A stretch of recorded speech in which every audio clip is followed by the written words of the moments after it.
Welcome to the Cannabis Equipment News Podcast. Hi, I'm David Manti, and welcome to a new episode of the Cannabis Equipment News Podcast. With me this week is Nick Zimmer, CEO and Biosecurity Specialist with Plantsman. How you doing today, Nick? Doing great. How are you? I'm doing excellent, coming off that holiday break. I'm feeling refreshed. How about yourself? I'm feeling ready to take on the new year, man. It was good. Perfect. Well, before we get started, please make sure to like, share, and subscribe to the podcast. You could also help us out a lot by leaving the podcast a positive review on whatever platform you use. Finally, if you want to email the podcast, you can reach me at david@cannabisequipmentnews.com. Nick, I always like to start learning a little bit more about how you got into the cannabis industry. So where was it that you got your start? My first start was in college, and I kind of dove into hydroponics was my first little endeavor, and bought a little deep water kit and grew a few plants in my apartment in college, and fell in love with it. It actually kind of changed my direction and the trajectory of where I was heading, and I fell in love with the plant and really just love plants in general. So it's been a fun process the whole time. What is pesticide-free cannabis production? So our goal is to eliminate all pesticides from any grow facility.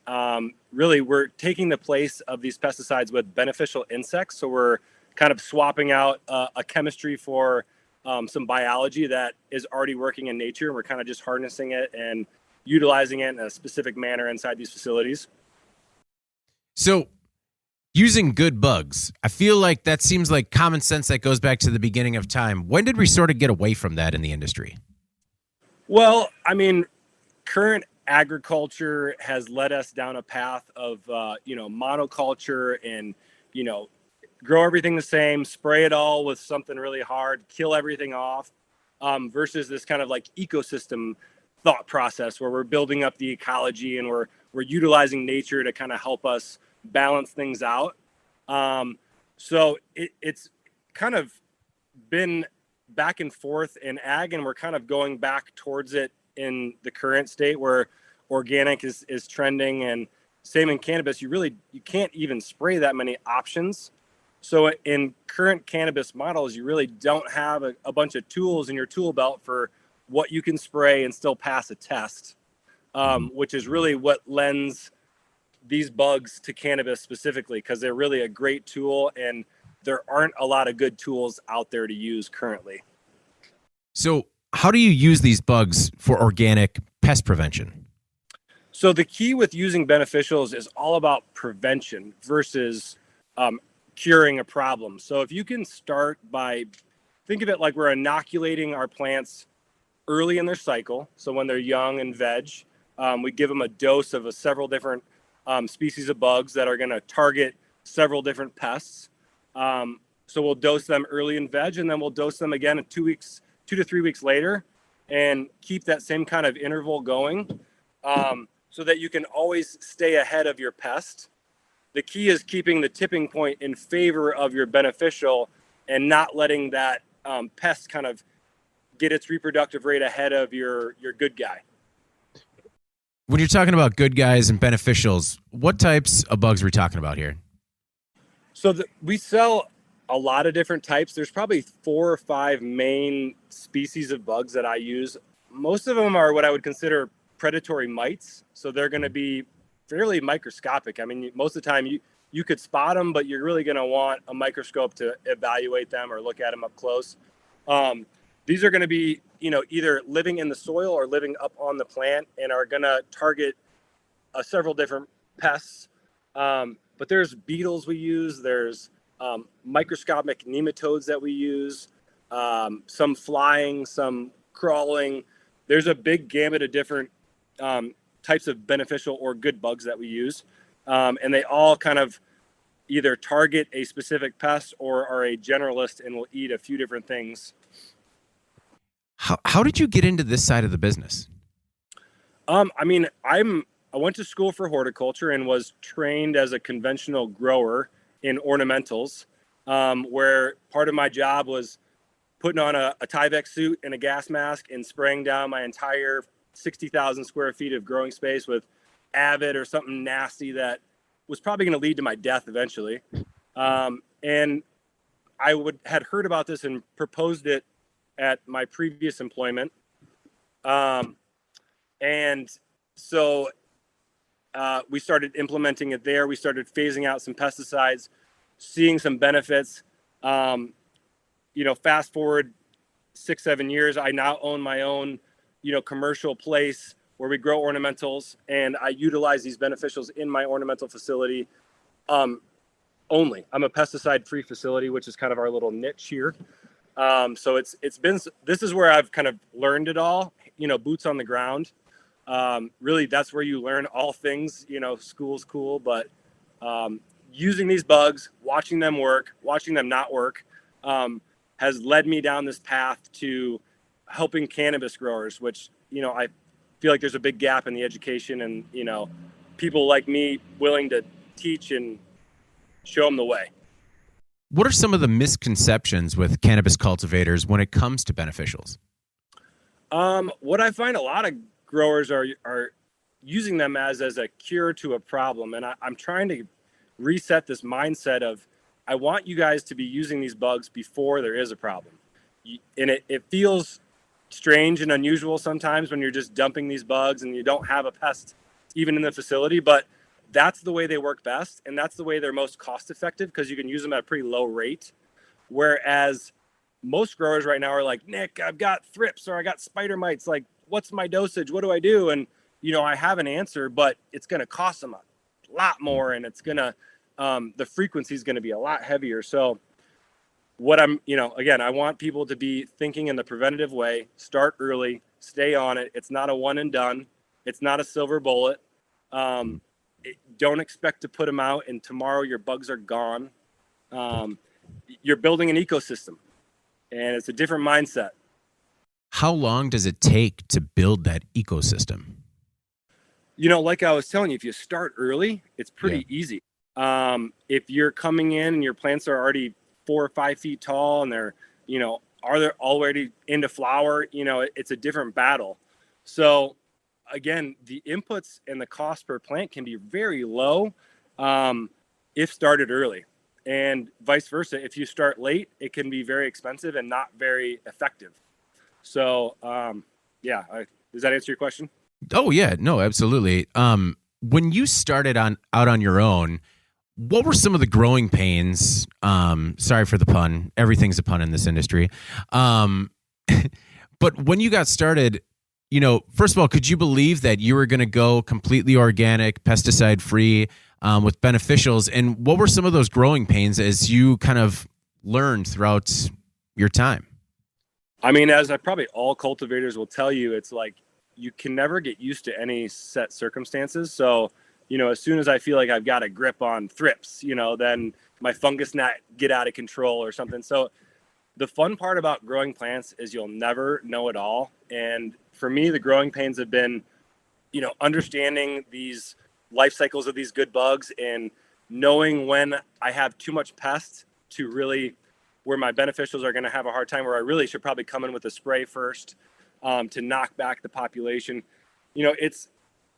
I still don't know half of, what is out there. So that's my favorite part of my job is learning every day. But the biggest hurdles I've come across are just managing pest populations, knowing where the threshold is on when these beneficials will actually take control versus when you really got to pull the plug and hit them with a spray.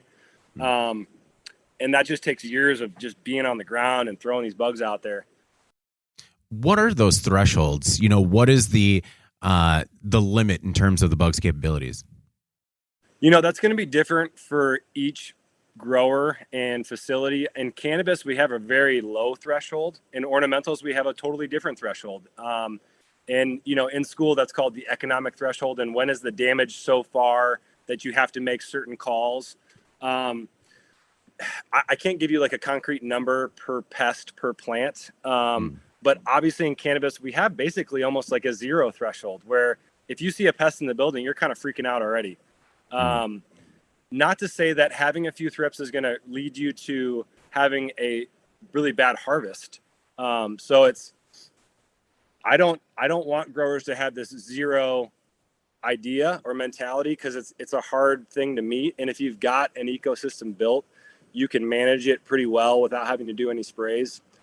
So I try not to, I try to keep things as vague as I can, because each situation is different.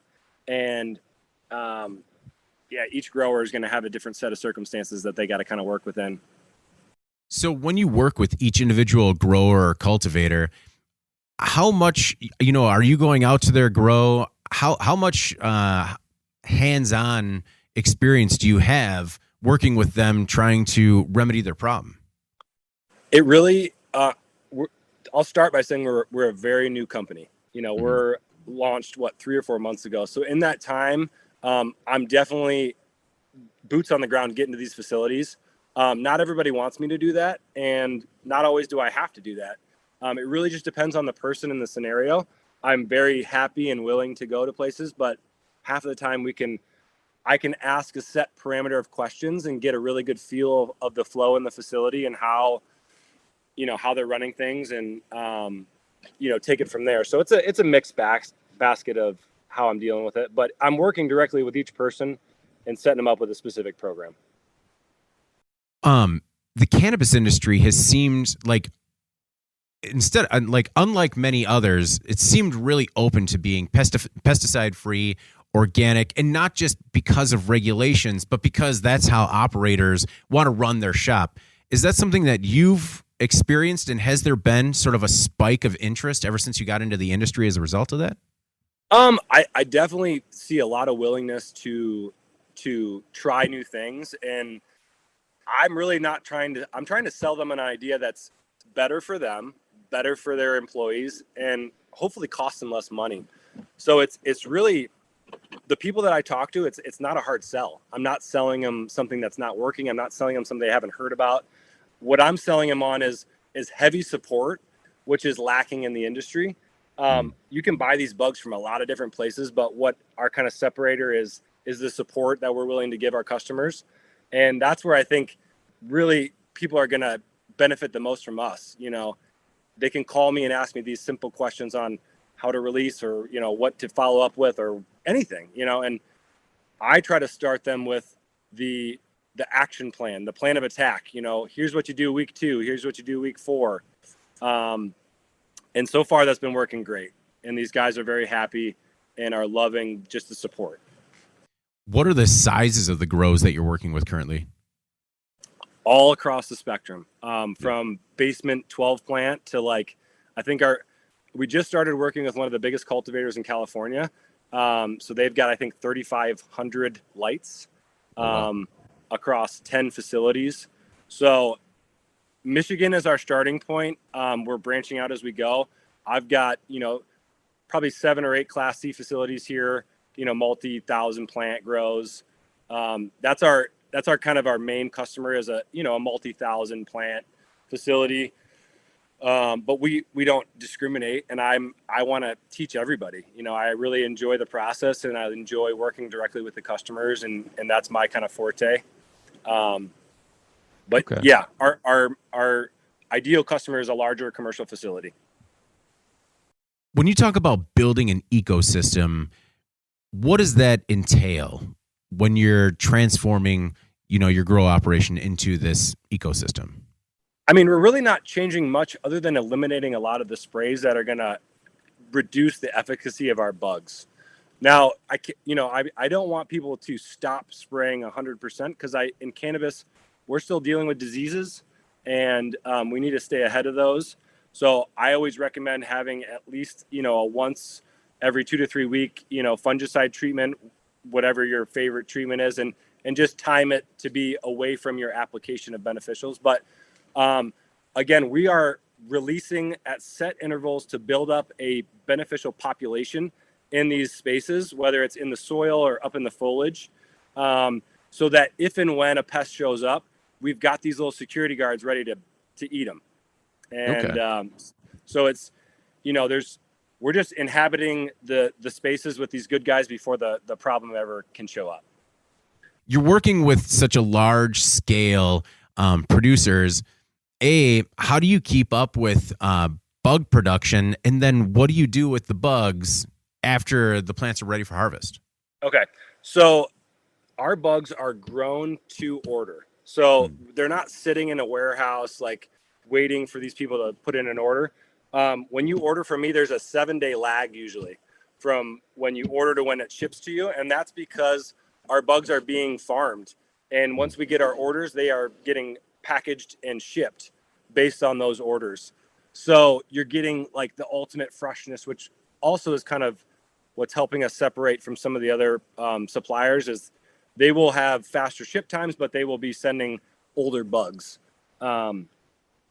So managing our inventory is done by having a large insectary that can deal with the capacity. They're not just selling to cannabis. We're selling to huge agriculture based, facilities that are growing strawberries or growing tomatoes or peppers. These are bugs that are widely used across ornamentals and edibles currently in the United States and Europe and everywhere. So what I'm doing is really hyper focusing this to cannabis and streamlining it and trying to make it more digestible for these guys. Yeah, no. So then what happens to the bugs when the plants are ready for harvest? Yeah. So the way we release is we generally will stop releasing week 2 to week 5 of flower. And most to all of these bugs life cycle is a 2 to 4 week life cycle. So we're going to make this assumption that basically all of our predators are going to be dead and gone well before we harvest the plant. And they generally can't navigate a flowering plant very well as far as like up in the flowers themselves. So they're not going to generally get stuck in those trichomes because they really can't do much in there. So from all the growers we've worked with, we've never had a test result or visible bugs show up in a test where it was a problem or anything like that. So I have heard that many times, and I like to reassure people that it is not something that you need to worry about. And just make sure you stop releasing mid-flower, and they'll be dead and gone by the time you go to harvest. What is the releasing process like? Totally dependent on the bug. Some bugs come in a sachet, which is just a fancy term for a pouch. I don't know why they call it a sachet. It's just makes everybody crazy. So it's the pouch, the hanging pouch. Okay. And you can hang it right up on the stem of the plant. Those I generally use in flower as a really nice, clean delivery system for a lot of the predatory mites we use.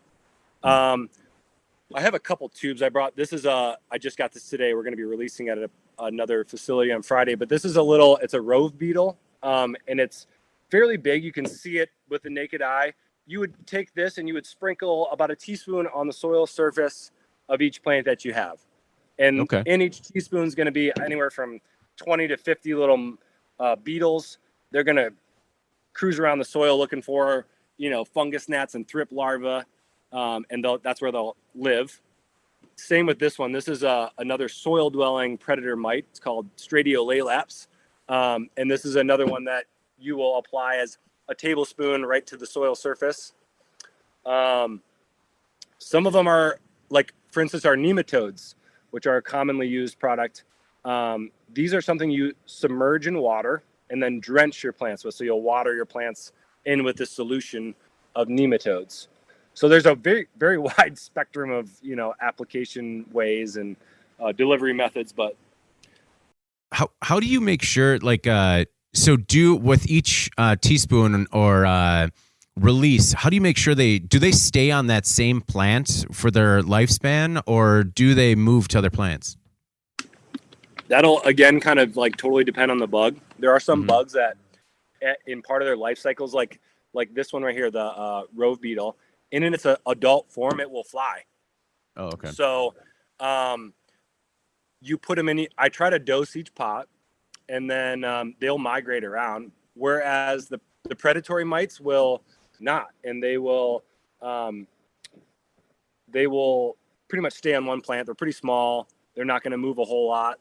If your canopy is touching each other where plants are, you're touching well, they will migrate a little bit, but most of these bugs are living in their one plant area roughly. Okay. But but there are a few like lacewings and aureus and delocia, which will fly around looking for bugs. How do you determine which bug to use depending on the application? It all goes back to like getting all the information from the grower, kind of putting it, for me right now, it's my brain that can kind of formulate these plans based on the parameters I'm given. I'm actively working on streamlining this process and, making some charts for growers that you can just pop on and put in your own parameters and get a better grip of, what to use. But right now I have maybe 10 questions that I ask each grower, and based on those questions will lead me down a path to certain bugs. Most of the time it's the same bugs, just in certain quantities and frequencies based on what they've told me, whether they've got, pests in the building or depending on their sanitation protocol, their pot size, those are some of the questions that I will be asking. But there's no one size fits all. That's for sure. So are the bug calculators on your website? Is that just your brain? No, I mean, that is a documented dosage rate based on square foot. I don't think that always fits the parameters I'm given. So, especially on the smaller grows, it's tricky because my quantities are really based for bigger facilities. So we got to get a little creative when it comes to smaller facilities. But my job is to kind of work within the closest size range of a product to fit in with their facility size. And, I'm actively working to try to streamline it and make it a little simpler for everybody. Well, I think it's really interesting because every application is different for you and kind of poses a unique challenge. It does, which makes it fun. And I like that part, but it also makes it a little challenging to, and there isn't an answer key, It's based on real world experience and like what the information I'm given, and we do the best we can, then we adjust. It's not like we set these plans and then walk away from them. We ask for feedback, we follow up, and then we make adjustments based on how it's working and costs, and we want them to spend the least amount of money and get the best efficacy they can. Is some of that fluidity difficult for cultivators in terms of there's no set charts or anything? I definitely think, growers would love a chart. And when I create a plan, I actually give them a chart. Okay. I give them what I would call, a lot of cultivators are used to like a nutrient chart where they'll just follow a plan based on their nutrients. And I've created the same thing for cannabis. Every week's laid out and here's the products on the other side and use it on this, this week. And they find that very helpful. Okay. And I'm trying to make it more generalized for the, general audience.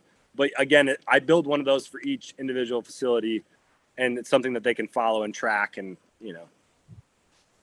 when it comes to quality control, you said that the bugs ship from, I believe it was Maryland and New Jersey. How often do you quality control your suppliers just to make sure that they're still providing a premium product? A great question. Well, luckily I'm not only a supply, like a distributor, but I'm also a user. I'm using these same bugs in my facility on the regular.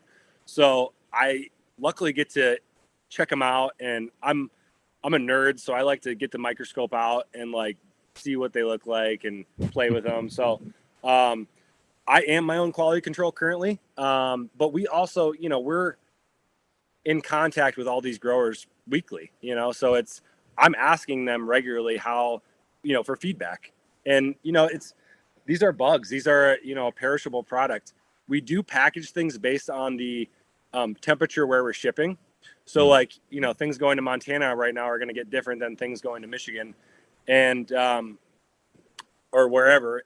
So things can happen. And we always tell people, when you get your package, it's important to open things up and to take a look and inspect your bugs, make sure that you see activity. Cause there are times where they do perish and you can totally get your credit back. And, so it's definitely something. They're a live animal. Those nematodes, when I was looking them up and on your website, I just can't they just remind me of sea monkeys so much. Yes. They're creepy, but they're cool. They are. And Oh, go ahead. No, they, and like how they kill and, it's just kind of gross and sweet and disgusting all at the same time. Are they only used for indoor grows, or are beneficials also used outdoors? Yeah, they're used outdoors. Nematodes are used a lot for like grub control, and again, like this is products that have been out in the world for a long time, like since the 80s, and I'm really one of the few first people that are really, again, focusing in on cannabis, but these have been out forever. They're used for indoor and outdoor. Obviously you can get a little more, I guess, efficacy in a closed facility where they aren't flying away. But the bugs that we're using are naturally occurring bugs that you're going to find in your ecosystem in the summertime. And we're basically bringing them in at strategic moments when they might not be present naturally. So, I mean, a lot of the bugs I'll find in the summertime, and, it's just interesting to see them naturally working. Is there a steep learning curve? For example, for people that are listening to this podcast, they want to get started right away. How long does it take to train them up and kind of get them ready to use beneficials in their facilities? I would say that it is not hard. It sounds a lot harder than it is. And especially when you have another human to just talk to, I can make it very simple. And it's usually, in most facilities, we're usually using maybe 3 up to 5 bugs total. And we're using them usually in a bi-weekly fashion. So every 2 weeks we're shipping them something, they're releasing strategically. I would say half of the time the grower will call me and just have some follow-up questions about, am I releasing this the perfect way? And, so that's the kind of dialogue I like. And people that have never used bios can order today, get them next week, and feel comfortable releasing them with my guidance beyond that. Okay. Is it something that can ruin a crop if it's used wrong? No, that's the beauty. You can't overdose it. You can only waste your money. That's really all the downside would be. So no, there is no downside. And again, when done properly, you actually might even save money if you're actually eliminating a weekly spray and changing that to a bi-weekly or every 3-week bug application. So it's really just changing the mindset. But no, you can't overdo it. I've tried. Nothing bad can happen. Do you think the cannabis industry is dealing with issues with diseased plants and weakened genetics? I think we're always driving the market with choices based on flavor and, THC production, and not necessarily like vigor or ability to resist diseases or bugs, which can lead us down a path of, breeding these plants that are very inherently weak. So I think that's just the nature of this industry. Like, there's no getting around that. We're not going to focus on, building these disease resistant plants and really focus on the flavors and the production. So I think we just got to focus on being smart on our SOPs, on, sanitation and bringing in new genetics and that kind of stuff to really keep the problems at bay. I mean, if you're smart and you follow a few set protocols, you can really keep a lot of your issues from ever arising. So yeah, I think you're right. We are inherently doing that, whether we mean to or not. When you talk about introducing bugs into the cycle unnaturally, does that mess up, I guess, just the nature of the plant in any way? It's also a good question. Not that I've been able to come up with. Plants enjoy. I think plants thoroughly enjoy not being sprayed. I truly believe that. Whether they, they seem much happier from my experience. So yeah, I don't know. No, that's a good point. And one point that we really didn't talk about when it comes to pesticide use is worker safety. And that has to be, especially when it comes to a worker shortage in the industry, when you're choosing between working at a facility that's pesticide free and a facility that's not, I have to think that somebody working at the operation might go somewhere that's pesticide free. Absolutely. And I mean, I've been on the other side as a grower, and it's just like, that was the thing that sucked the most. And I'm sure most growers who have to spray, I mean, you got to do it either, super early or at night. You got to suit up, there's not many fun parts other than just being in the facility with no other people. But yeah, you can release these bugs with your staff in the room. There's no re-entry interval or REI. There's no downfalls. And for me in the ornamental industry, I have access to a lot of good chemistries that can kill a lot of bugs. And those chemistries are a lot cheaper than using my beneficials. But I have found so much value to not spraying.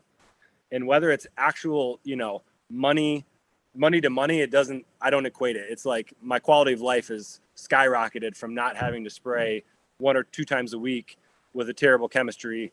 And instead I can have my kids with me going to release in the greenhouse. So to me, it's got so much value beyond just financials. When you talk about quality of life, was there anything health related at all?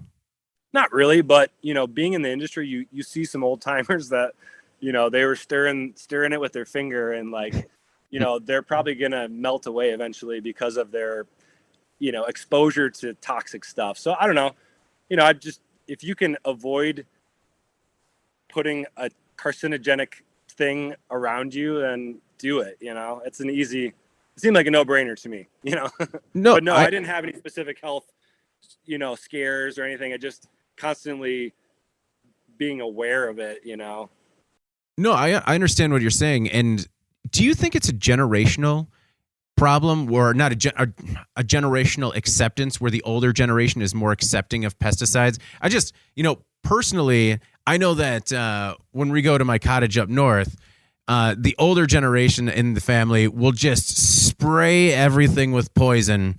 And, I'm just sitting there like, we're going to live here for the next 2 weeks. Maybe we don't do that. And it's just, that's how they've always done things, Yeah, exactly. I mean, that's been my experience, from agriculture to ornamentals to cannabis. It's like, it's hard to teach an old dog new tricks, just like they say. I mean, it works. You spray, they die. It's like, You can rely on it. It's, but you don't always see the immediate downfalls right in front of you, and I don't think it was just a different time back then, and, they don't care. Yeah, it's one thing that it just blows my mind. I'm like, it says cancer on the bottle. Spraying it with shorts on and sandals and like a nice windy day. Yeah. Will there be are there any issues with using beneficials with current state regulations? And do you foresee any issues in the event that it ever goes federally legal? No, currently no issues. The other beauty for people that are using, metric, is they don't have to log this stuff. So like you can use beneficials without having to go write it down and put it in your system. And that's just another layer of labor that you don't have to worry about, which you do have to do with any sprays. I don't know. To me, this market's only growing. And I don't see any issues based on the history of this product and how it's currently used worldwide. There are no issues. And they've kind of worked out any weird quirks, at least that have ever been. I haven't really come across where they had to pull a bug off the list of availability. And I mean, it's awesome. There's nothing super bad about it at all. Good bugs. So you recently announced the new nematode capsules. Do you have how has that product rollout gone so far? And do you have any new products in the pipeline? So the nematode capsules are super cool and were developed really actually for houseplants, for people that have gnats in their houseplants. And they're just, the application method is so beautiful compared to the standard where you have to mixed with water, and then you got to run it through your pump system or hand water each plant. This can be worked into a transplant moment. So like when you're already touching your plants once, so you're not adding any labor, you're getting ready to transplant them into their final container, and you just sprinkle a few of these beads around the top. It's a beautiful thing. And, I think most cannabis growers are really fighting the fungus gnats the most. Fungus gnats and thrips are probably my top two. And this product will treat for both of those, or at least treat for one stage of those bugs. So it's very exciting. And again, my goal with all these products is like, I try to not add labor if I don't have to. And when you can already be touching your plant and then just add an extra teaspoon to an equation, it doesn't add much at all. So that's my selling point to a lot of the growers is like, man, you're barely adding any cost to the whole thing, and you're getting 3 to 4 weeks of control on the fungus gnats. So it's kind of a no-brainer. So it's been really good. I just am trying to teach everybody about it and show them how cool it is. And most people are still like confused on what to do and how to work it. And just for everyone's future reference, I'm going to be building some release videos this week that will be accompanying all of our products. When you purchase them, you'll get a video to show you exactly how and what to do with it, which isn't really widely available right now. Okay. Well, I think anytime that you can help educate the industry, they generally seem very receptive to that. Absolutely. Yeah, absolutely. So, what are you planning next for Plants Man?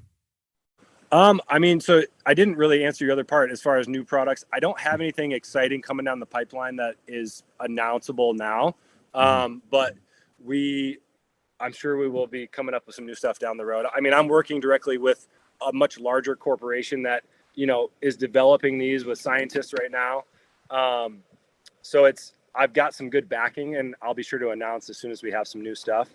As far as new plans for the Plantsman, we started aggressively in Michigan. We are working on spreading our wings to the other states. I mean, we sell across the country right now, but we are trying to make our presence known in some of the other states. So that's our current kind of push right now, is just break into the market further. Okay. Well, I want to thank you very much for your time. It's been very educational. This is a part of the business that I really, I've known about in other industries, but I've never really had a chance to talk about how it's used in the cannabis industry. Awesome. Well, I'm glad I got a chance to talk to you. It's been very fun, and I hope everyone got a good dose of education on bugs and what to do and what not to do. And is there, before we get out of here, is there anything that we might have left out, or anything in particular you want to make sure that the Cannabis Equipment News audience knows about Plants Man or good bugs? Well, again, I'm here to help. I want to be everyone's resource for figuring out this game. It can feel confusing. It can feel daunting, but it really isn't. And if you have any questions, please reach out.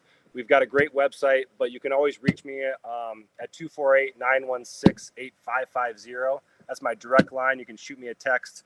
But I hope you guys gained a lot from this, and I'm excited for the future. Excellent. Well, Nick, thanks again for taking the time. I hope we get a chance to do it again soon. Thanks. I really appreciate you. You have a great rest of your day. Yeah, you too. Well, before we get out of here, please make sure to like, share, and subscribe to the podcast. You could also help us out a lot by leaving the podcast a positive review on whatever platform you use. Finally, if you want to email the podcast, you can reach me at david@cannabisequipmentnews.com. For Nick Zimmer, CEO and biosecurity specialist at Plantsman, I'm David Manti. This is the Cannabis Equipment News Podcast, and we'll see you next week. Thank you for listening to the Cannabis Equipment News Podcast.